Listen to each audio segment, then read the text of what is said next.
Hansı daha vacibdir? Günlərin bir günü daxili orqanlar mübahisə etdilər. Qərara gəldilər ki, daha bir-birinə kömək etməsinlər. Ürək dedi: "Niyə axı mən dayanmadan işləməliyəm? Niyə axı başqaları yaşasın deyə mən döyünməliyəm? Xeyr, artıq yorulmuşam. Daha işləmək istəmirəm." Mədə tez dilləndi: "Bəs mən?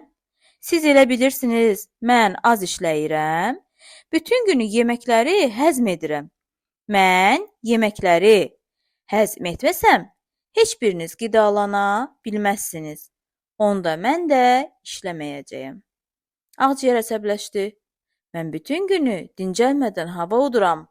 Mən havanı təmizləyib sizə ötürürəm ki, hamınız sağlam olasınız.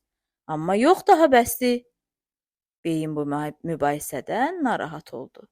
O, yaxşı anlayırdı ki, bədən üzvləri bir-birinə kömək etməsələr, onların vəziyyəti pisləşəcək. Axı bədən üzvləri işləməsə, bütün bədən zəifləyəcək. Beyin onların mübahisəsinə son qoymaq qərarına gəldi. Beyin üzünü bədən üzvlərinə tutub dedi: "Ay dostlar, dalaşmayın. Bizim hər birimizin öz vəzifəsi, öz işi var. Hər birimiz bədən üçün qiymətliyik. Biz birlikdə güclüyük. Əgər hər kəs öz işini görməsə, hamımız gücdən düşəcəyik. Güclü, sağlam, gümrah olmaq üçün mehriban olmalı, birlikdə çalışmalıyıq. Bəs siz bilmirsiniz ki, güc birlikdədir?"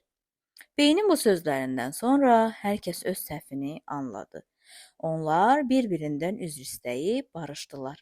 Birlikdə mehriban yaşamağa qərar verdilər.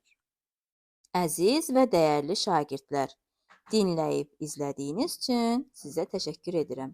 İndi mənə deyin görüm, burada hansı orqanın adı çəkilmədi? Bəli, bu qaraciyərdir.